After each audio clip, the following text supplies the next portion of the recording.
السلام عليكم. وصفة اليوم وصفة أصيلة تتطلب الممارسة حتى تحصل على نتيجة رائعة، ولقد أضفت إليها بعض الإضافات التي تجعلها ذات قيمة غذائية أعلى. خبز الطاوة اليمني. على بركة الله نبدأ. نحتاج إلى كوب من الدقيق الأبيض ويمكن الاستغناء عنه. نضيف الآن 8 أكواب من دقيق القمح الكامل.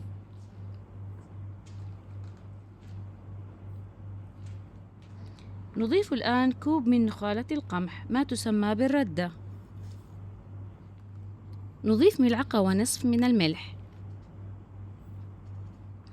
ملعقتان من السكر، 3 ملاعق من الحليب. نقوم بتحريك المكونات الجافة حتى تتداخل مع بعضها. نحتاج إلى 3 أكواب من الماء نضيفها بالتدريج. نقوم بالعجن باليد أو بالعجان الكهربائي حتى تتكون لنا عجينة لينة.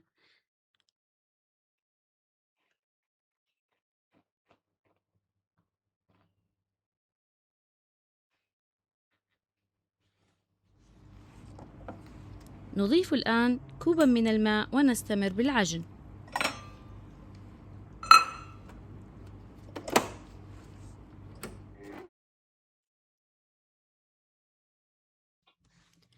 تعد نخالة القمح من أفضل المصادر الطبيعية لتحسين حركة الأمعاء وعلاج الإمساك بفاعلية. أصبحت العجينة متماسكة والقوام مناسب.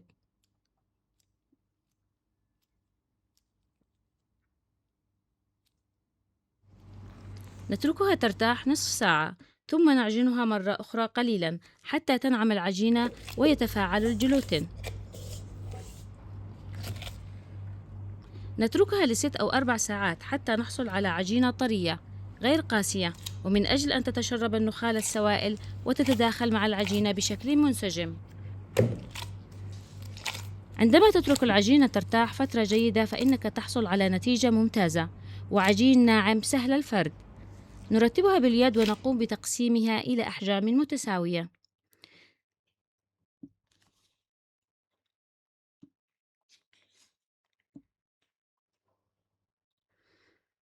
نترك هذه القطعة الصغيرة سنستخدمها لاحقاً.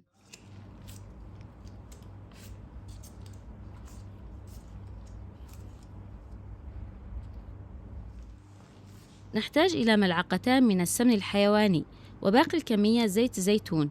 يمكنك استخدام زيت السمسم أو الزيت النباتي. نرش سطح العمل بالدقيق ثم نضع العجينة ونغلفها أيضا بالدقيق حتى يسهل علينا الفرد، ويمكن إضافة رشة من الدقيق أثناء الفرد كلما احتجت لذلك.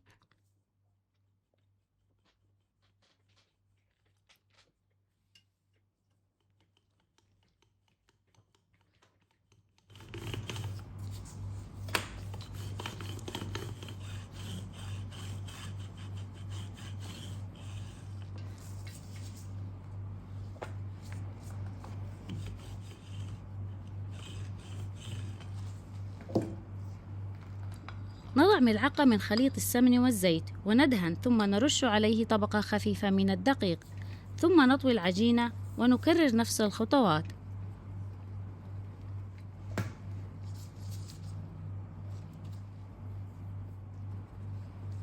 إن النخالة تمنح الشعور بالشبع لفترة أطول بسعرات قليلة وتنظم سكر الدم.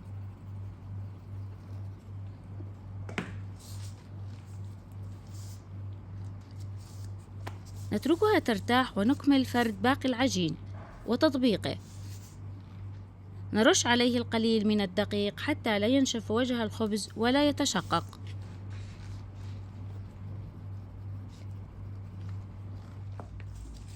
خذ قطعة العجينة التي فردتها مسبقا وقم بفردها بعد أن ترشها بالدقيق.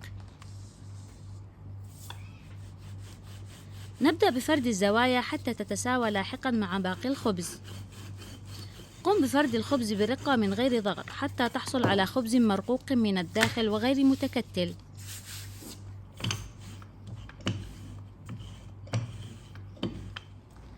نأخذ قطعة العجينة الصغيرة ونغمسها بالزيت، نمسح بها سطح الصاج حتى نختبر حرارة الصاج، ونعطي الخبز لمسة من الزيت قبل وضعه.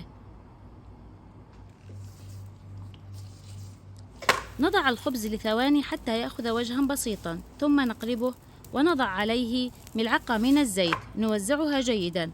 يمكنك استخدام الفرشاة،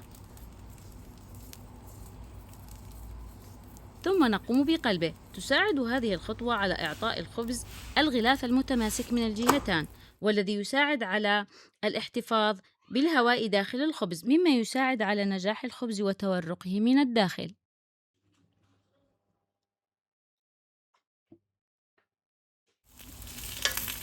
تعتبر النخالة مصدرا جيدا للمعادن، خاصة المغنيسيوم والفوسفور والزنك.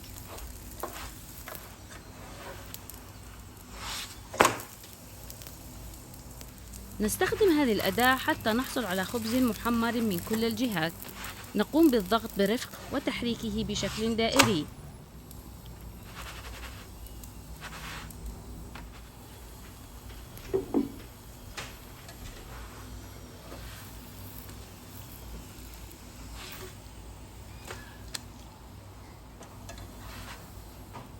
نضع الخبز على شبك حتى يحافظ على قوامه ولا يتندى من البخار.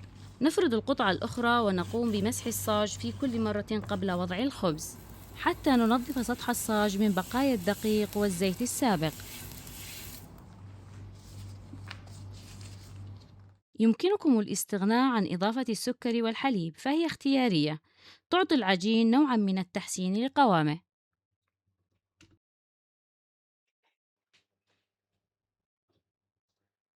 فالنخالة تحتوي على الألياف التي تساعد بشكل غير مباشر في خفض الكوليسترول الكلي.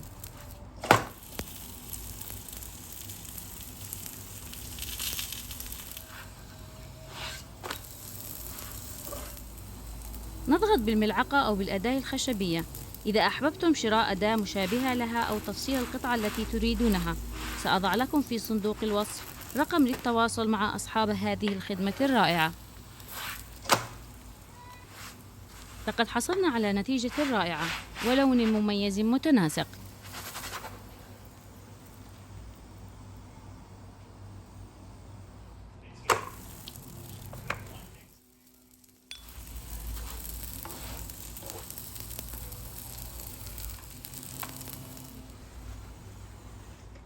أرجو أن تكون وصفة اليوم إضافة جميلة لمطبخكم. أسعد بتعليقاتكم الطيبة. لا تنسوا الاشتراك وضغط زر الجرس ليصلكم كل جديد. ما شاء الله، الخبز مورق وناعم وصحي أيضا. دمتم في رعاية الله.